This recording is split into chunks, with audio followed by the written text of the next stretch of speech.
Assalamualaikum warahmatullahi wabarakatuh.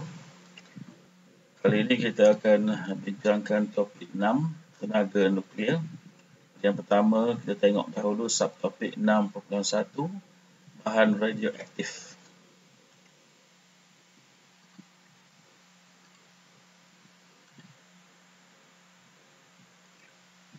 Okey, untuk bahan radioaktif, yang pertama kita tengok istilah radioisotop.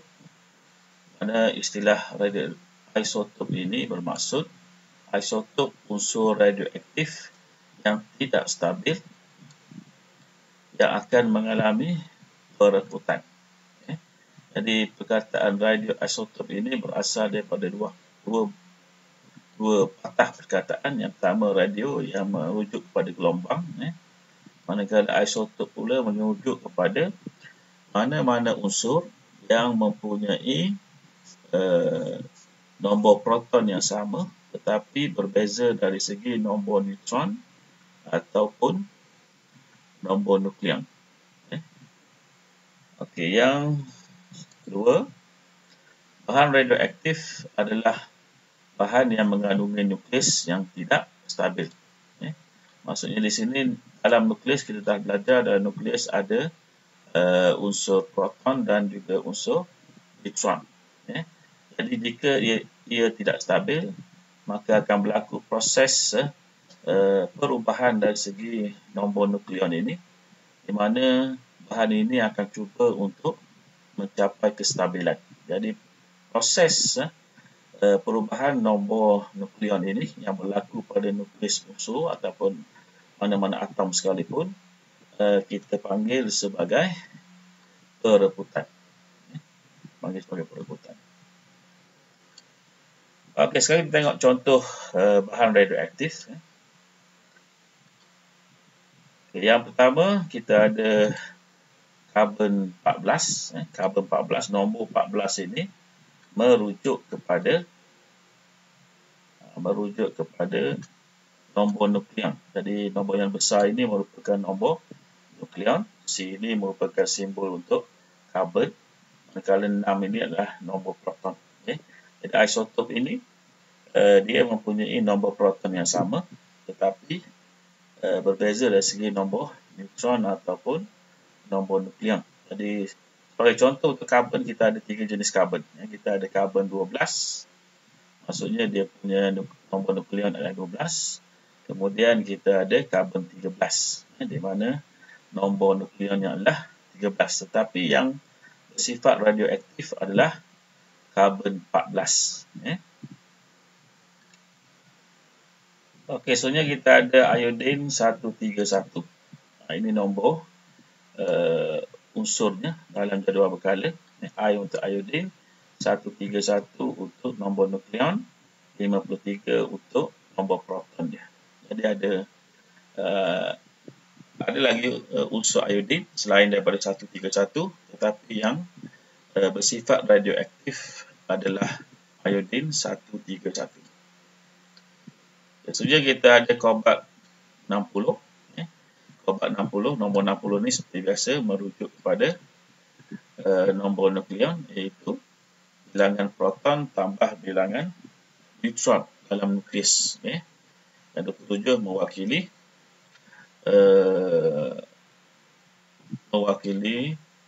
nombor proton. Dan ini tak sepatutnya C lah. C ini untuk karbon, kobalt bukan C. Okey, seterusnya kita ada uranium 238.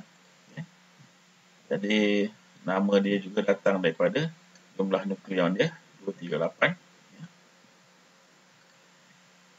Kemudian kita ada uranium 235. Jadi sepatutnya di sini bukan 238, di sini sepatutnya 235. Jadi kita tengok ciri-ciri bahan radioaktif. Jadi bahan radioaktif mempunyai nukleus yang tidak stabil, yang akan mereput secara spontan. Spontan ini maksudnya boleh berlaku bila-bila masa tanpa kita boleh kawal untuk mencapai satu keadaan yang lebih stabil.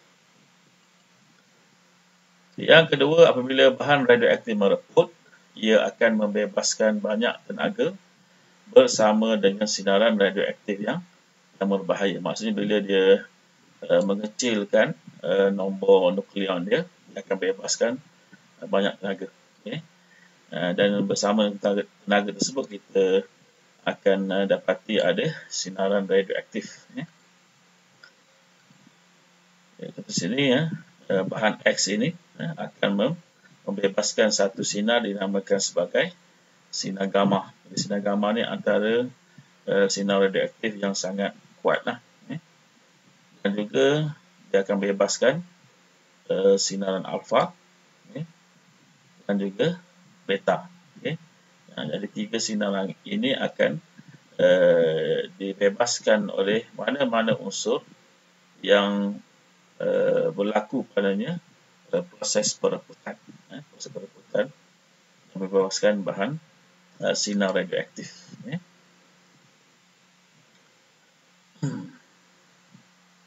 Okey, bahan radioaktif yang tidak stabil ditunjukkan di sini A ataupun nombor di atas ini A-nya. Kalau A ini nombor lebih besar, maka ini merujuk pada nombor nukleon. A lebih besar daripada 209, manakala nombor protonnya adalah lebih besar daripada 83. Kemudian dia mereput jadi bahan yang lebih stabil. Jadi proses perebutan ini berlaku secara spontan, tidak dipengaruhi oleh sebarang faktor fizikal sama ada suhu, tekanan ataupun masa. Dan seterusnya pemancaran zarah-zarah berlaku pada kadar yang berbeza dan pemancaran adalah secara rawak.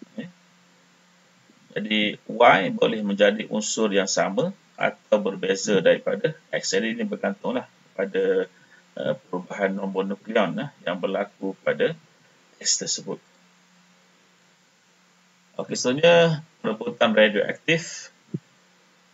Okey, jadi perebutan radioaktif ialah proses penguraian nukleus yang tidak stabil suatu bahan radioaktif untuk membentuk nukleus yang lebih stabil melalui pemancaran zarah-zarah daripada nukleus itu. Perebutan radioaktif berlaku secara rawak dan spontan tanpa dipengaruhi oleh faktor-faktor fizikal seperti tekanan, suhu, perubahan kimia ataupun daya. Dengan di sini apa yang berlaku, nukleus yang tidak stabil bagi suatu atom radioisotop. Di sini dia akan bebaskan ataupun keluarkan zarah-zarah yang ada dalam nukleus yang sama ada proton ataupun neutron, dan di sini ditunjukkan dia akan membebaskan sinaran gamma. Dan dalam proses ini pada akhirnya dia akan menghasilkan nukleus baru yang lebih ringan, stabil dan lebih kecil. Maksudnya berlaku pengurangan dari segi bilangan neutron ataupun bilangan proton pada nukleus bahan ini. Saya tengok tiga jenis sinaran radioaktif. Yang pertama kita ada sinaran alfa. Jadi ini adalah simbol untuk alfa dalam bahasa Greek. Kemudian kita ada sinaran beta dalam Greek. Dan akhir sekali kita ada gamma. Disimbolkan dengan lambda.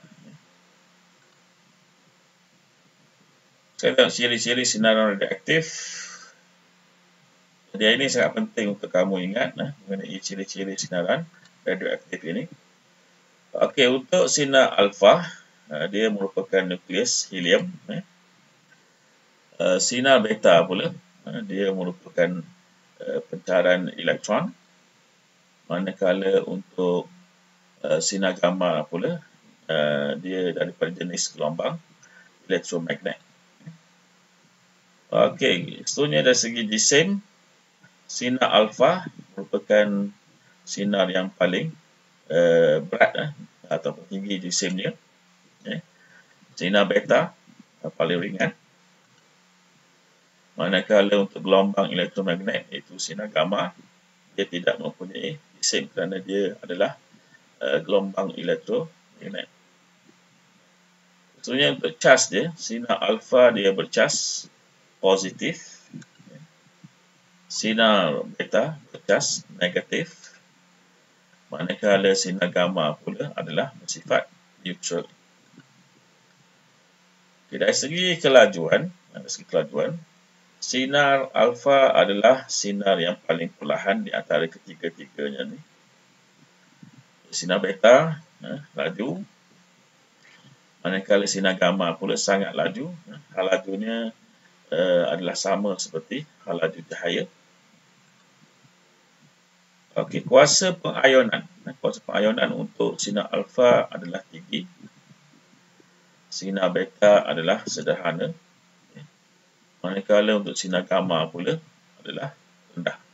Pengayonan ni maksudnya kuasa untuk menghasilkan cas.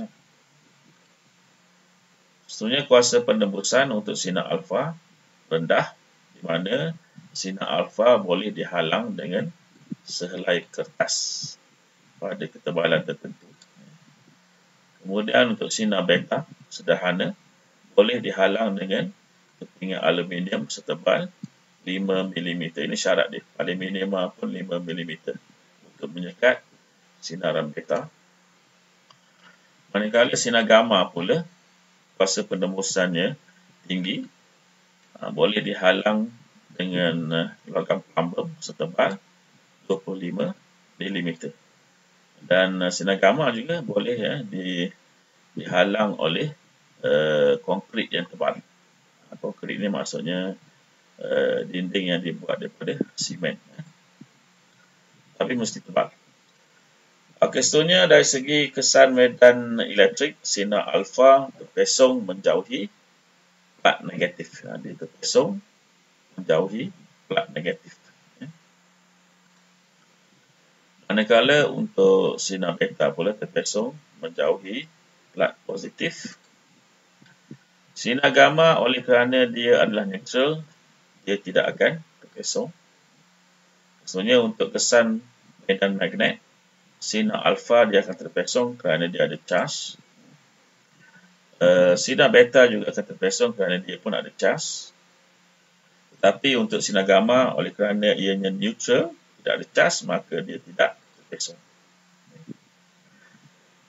Okey, dan persamaan antara ketiga-tiga sinaran ini, yang pertamanya, mereka boleh dihasilkan oleh bahan radioaktif, dan ketiga-tiganya boleh dikesan dengan alat pengesan dinamakan sebagai Geiger Müller.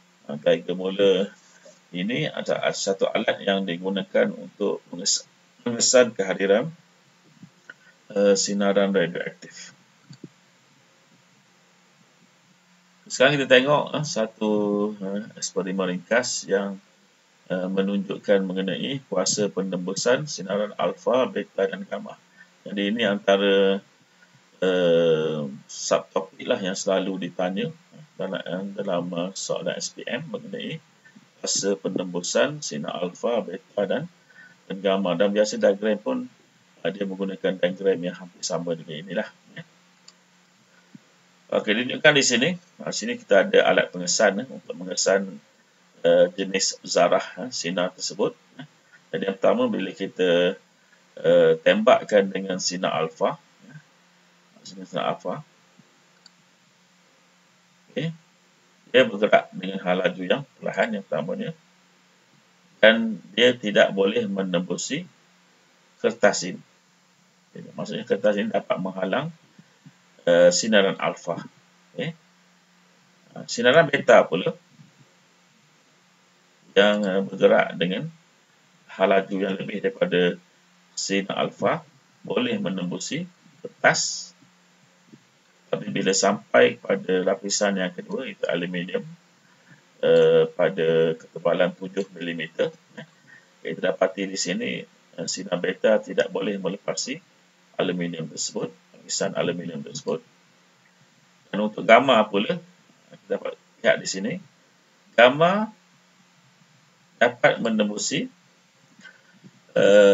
lapisan kertas dapat menembusi lapisan aluminium dan juga dapat menembusi lapisan plumbum yang ketebalannya 10 cm dan akan dapat dikesan oleh alat ini, yang membuktikan bahawa yang satu-satunya sinar yang melepasi kertas aluminium dan juga plumbum 10 cm ini adalah sinar gamma. Jadi sinar gamma sebenarnya bergerak dengan sangat laju, iaitu sama dengan hal laju cahaya.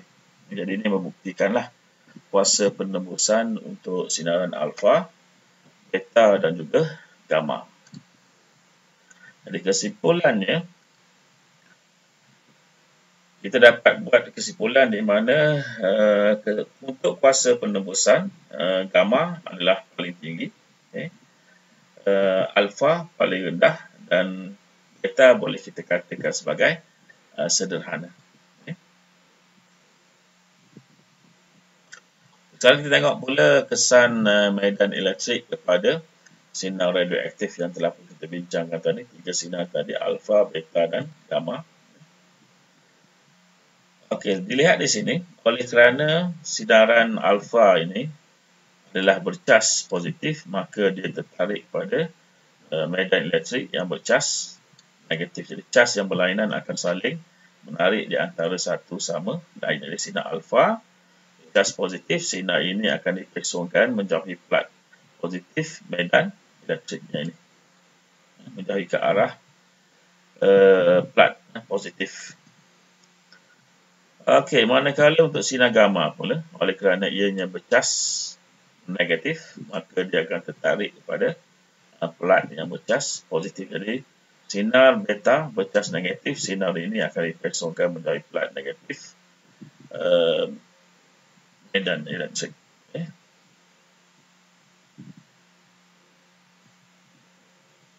Dan bergerak ke arah plat positif. Okey, manakala untuk sinar gamma pula, oleh kerana sinar gamma ini adalah gelombang elektromagnet yang neutral, oleh itu sinar ini tidak akan dipengaruhi oleh medan elektrik. Jadi itu yang berlaku kepada 3 sinar ini, iaitu alfa, beta dan gamma. Jadi kamu kena ingat kesan medan elektrik 3 sinar ini, dan juga kamu kena ingat ciri-ciri sinar alfa, beta dan gamma, dan juga kuasa penembusannya berdasarkan kepada eksperimen yang telah pun kita bincangkan tadi. Okey, kita berhenti di sini. Assalamualaikum warahmatullahi wabarakatuh.